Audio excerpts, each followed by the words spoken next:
বিসমিল্লাহির রহমানির রহিম। Dear viewers, আপনাদের সামনে আমি আজকে আরেকটি ব্যতিক্রমধর্মী সাবজেক্ট নিয়ে আসছি। তো প্রতিনিয়ত আমি শুধু দণ্ডবিধি এইসব নিয়ে আলোচনা করি। আজকে আপনাদের সামনে আইনের ছোট্ট একটি আইন, সেটা হলো সুনির্দিষ্ট প্রতিকার আইন। এই সুনির্দিষ্ট প্রতিকার আইন আমরা সংক্ষেপে এসআর অ্যাক্ট হিসেবে বলি। এই এসআর অ্যাক্টের খুবই ইম্পর্টেন্ট দুইটি সেকশন, একটি হচ্ছে ৮ আর একটি হচ্ছে ৯। এই ৮ এবং ৯ থেকে প্রতি বছর জুডিশিয়ারি বার কাউন্সিল এমন কোনো বছর নেই যে এখান থেকে প্রশ্ন আসে না। আর এই ৮ এবং ৯ নিয়ে অনেকে দুম্রজালের সৃষ্টি অনেকের মাঝে, যে আসলে কোনটা কি এই জিনিসটা তারা আলাদা করতে পারে না। তো আমি আজকে আপনাদের সামনে যে ভিডিওটা উপস্থাপন করতে যাচ্ছি, এখানে আমি একেবারে সুন্দরভাবে পানির মতো করে আপনাদেরকে বুঝিয়ে দিব যে এখানে আসলে এই জিনিসটা কি। এই ভিডিওটা দেখার পর আপনাদের মনে আর কখনো ৮ এবং ৯ দ্বারা নিয়ে কোনো প্রশ্ন থাকতে পারবে না। আপনারা অতি সহজেই বার কাউন্সিল জুডিশিয়ারির প্রশ্ন, এমসিকিউ বলেন আর রিটেন বলেন, সব প্রশ্নগুলো আনসার করতে পারবেন ইনশাল্লাহ। তো চলেন আমরা আজকে এই ৮ এবং 9 ধারার মূল পার্থক্য যে জিনিসগুলো, প্রথমেই যে জিনিসটা বলবো আমি, ৮ ধারা এসআর অ্যাক্টের স্থাবর সম্পত্তির সত্যসহ দখল পুনরুদ্ধার। ৮ ধারা, প্রথমে আমি বলছি ৮ ধারা, স্থাবর সম্পত্তির সত্যসহ দখল পুনরুদ্ধার। এখানে কি পয়েন্ট হচ্ছে সত্যসহ দখল, আপনি মালিক, আপনার সত্য, সব কিছুই আপনার। আর ৯ ধারায় আসেন, দেখেন এখানে বলা আছে শুধু দখল পুনরুদ্ধার, বাট সত্য কথাটা কিন্তু এখানে নাই, শুধু দখল পুনরুদ্ধার। এক্ষেত্রে আপনি মালিক নাও হতে পারেন, দখলটা আপনার ছিল, এখান থেকে বেদখল হলে সেটা আবার পুনরুদ্ধার করার জন্য ৯ ধারায় আপনাকে যেতে হবে। কিন্তু ৮ ধারার ক্ষেত্রে আপনাকে মালিক, আপনার সত্য থাকতে হবে। এটা হচ্ছে ৮ ধারার মূল বিষয়, সত্য সহ দখল পুনরুদ্ধার। আর ৯ কি বললাম, ৯ হচ্ছে শুধু দখল পুনরুদ্ধার। এখন পরীক্ষায় আরেকটি প্রশ্ন আসে তামাদির ব্যাপারে।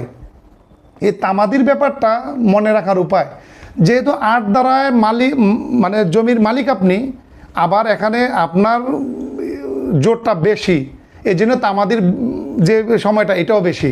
৮ ধারায় তামাদির, আপনি যদি জমি থেকে বেদখল হন সেক্ষেত্রে ১২ বছরের মধ্যে আপনি, তামাদির সময়টা হচ্ছে ১২ বছর ৮ ধারায়। আর ৯ ধারায় কিন্তু আপনি যে কোনোভাবে দখলে থাকতে পারেন, এর জন্য তামাদির মেয়াদটাও কম। সেক্ষেত্রে বেদখল হওয়া থেকে ৬ মাস, পরবর্তীতে ৬ মাসের তামাদির মেয়াদটা হচ্ছে ৬ মাস। তাহলে আমরা মনে রাখি ৮ ধারায় তামাদির মেয়াদ হচ্ছে ১২ বছর, আর ৯ ধারায় তামাদির মেয়াদ হচ্ছে ৬ মাস। এখন আপনারা আসেন কোর্ট ফির ব্যাপারে। আপনি তো মামলা করতে যাবেন বেদখল হলে, কোর্ট ফির যে ব্যাপারটা, ৮ ধারায় যেই কোর্ট ফির কথা বলা আছে সেটা হচ্ছে মামলার মূল্যানুপাতিক কোর্ট ফি আপনাকে দিতে হবে 2%, সেটা হচ্ছে 2% কোর্ট ফি দিতে হবে। আর ৯ ধারার ক্ষেত্রে আপনাকে কোর্ট ফির হবে মূল্যানুপাতিকের অর্ধেক, যেটা মামলার মূল্য এটার অর্ধেকটাই আপনাকে কোর্ট ফি দিতে হবে। এক্ষেত্রে কোর্ট ফি কিন্তু বেশি হচ্ছে। ৮ ধারার কোর্ট ফিটা হচ্ছে মূল্যানুপাতিক অ্যাট ভ্যালুরেম কোর্ট ফির 2%, আইনের যে ওয়ার্ডটা সেটা অ্যাট ভ্যালুরেম, মূল্যানুপাতিকের 2%। ৯ ধারায় হচ্ছে মূল্যানুপাতিকের অর্ধেক। এখন আসেন আপনারা কার বিরুদ্ধে আপনারা মামলা করবেন। ৮ ধারায় আপনি 2 জনের বিরুদ্ধে মামলা করতে পারেন, সেটা ব্যক্তি হতে পারে, সরকার হতে পারে। তাহলে কি দাঁড়ালো, ব্যক্তি ও সরকার উভয়ের বিরুদ্ধেই ৮ ধারায় মামলা করা যায়। কিন্তু ৯ ধারায় মামলা করতে গেলে আপনার একটা প্রতিবন্ধকতা আছে, শুধু ব্যক্তির বিরুদ্ধে মামলা করতে পারবেন, তবে সরকারের বিরুদ্ধে মামলা করা যায় না। এখানে খুব মনোযোগ দিয়ে শুনেন, ৮ ধারার মামলার ক্ষেত্রে ব্যক্তি এবং সরকার দুইজনের বিরুদ্ধে মামলা করা যায়, বাট ৯ ধারায় মামলা করতে হলে আপনাকে শুধু ব্যক্তির বিরুদ্ধে করা যাবে, সরকারের বিরুদ্ধে করা যাবে না। আরেকটি ইম্পর্টেন্ট হচ্ছে, সেটা হচ্ছে আপনি মামলা হেরে গেলে প্রতিকার কী নেবেন। এখানেও দেখেন কত সুন্দরভাবে বলা আছে যে আপিল এবং রিভিউ হবে। প্রতিকার হিসেবে আপিল বা রিভিউ করতে পারবেন, কিন্তু রিভিশন করতে পারবেন না। তো ৮-এ আপনি আপিল রিভিউ করতে পারবেন, রিভিশন পারবেন না, তার মানে বোঝাই যাচ্ছে 9-এ আপনি রিভিশন করতে পারবেন, আপিল রিভিউ করতে পারবেন না। এখান থেকে কিন্তু বোঝা যাচ্ছে 8-এ হচ্ছে আপিল এবং রিভিউ এই দুইটা করতে পারবেন, বলা আছে রিভিশন করা যাবে না।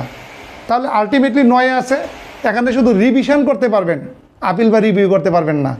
এখানে আরও কিছু জিনিস আছে, যেমন তামাদি আইন কী অনুসরণ করে, এসআর অ্যাক্ট কী অনুসরণ করে, এই আইনটা অনুসরণ সবসময় 8 দ্বারা সবসময় দেওয়ানি কার্যবিধি অনুসরণ করে, যেটা আমরা সংক্ষেপে সিপিসি বলি। 8 দ্বারা অনুসরণ করে সবসময় সিপিসি, দেওয়ানি কার্যবিধি। আর 9 ধারাটা সবসময় সুনির্দিষ্ট প্রতিকার আইনকে অনুসরণ করে। এখন এই যে আবার 8 এবং 9-এর আরেকটা গুরুত্বপূর্ণ পার্থক্য, সেটা হচ্ছে 8 ধারায় যদি আপনি মামলা করতে যান, সাথে 42 ধারাকে অবশ্যই রাখতে হবে সুনির্দিষ্ট প্রতিকার আইনের।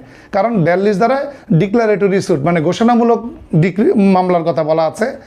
8 ধারায় প্রতিকার চাইতে হলে 8 ধারায় একা চাইলে হবে না, আপনাকে 8 এবং 42 একসাথে চাইতে হবে। কিন্তু 9 ধারার ক্ষেত্রে আপনার শুধু 9 ধারাই চাইতে পারবেন, সেখানে 42 ধারা আপনাকে চাইতে হবে না, শুধু 9 ধারা রাখতে পারবেন। এখন প্রমাণের ব্যাপারটা, মামলা তো করলেন, প্রমাণ তো করতে হবে। 8 ধারার ক্ষেত্রে আপনাকে সত্য প্রমাণ করতে হবে যে এই জায়গার মালিক আমি, এইটা প্রমাণ করাটা খুব ইম্পর্টেন্ট। দখল প্রমাণের প্রয়োজন নাই। তাহলে 8 ধারায় প্রমাণ করতে হবে সত্য, দখল নয়। তা আলটিমেটলি আবার 9 ধারায় আসে সত্য প্রমাণটা বেশি ইম্পর্টেন্ট না, এখানে দখল থেকে বেদখল হয়েছেন এটাই প্রমাণ করতে হবে।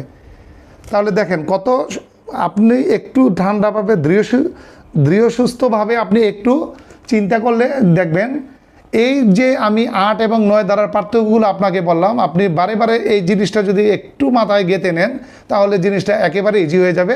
আশা করি এই 8 এবং 9 ধারা সুনির্দিষ্ট প্রতিকার আইনের আজকের যে ভিডিওটি আপনাদের কাছে আমি উপস্থাপন করেছি, এই ভিডিওটি আপনারা বারে বারে শুনবেন এবং মানে মাথায় গেঁথে নেবেন। তাহলে এখান থেকে যে কোনো ধরনের প্রশ্ন আসলে আপনারা ইনশাল্লাহ পারবেন, এই আশা আমি করি। তো আপনাদেরকে এমন ইম্পর্টেন্ট কিছু জিনিস নিয়ে আমি প্রায় সময় আপনাদেরকে বলবো, আপনারা আমার এই চ্যানেলটার সাথে থাকবেন। ভালো থাকবেন। ধন্যবাদ সবাইকে।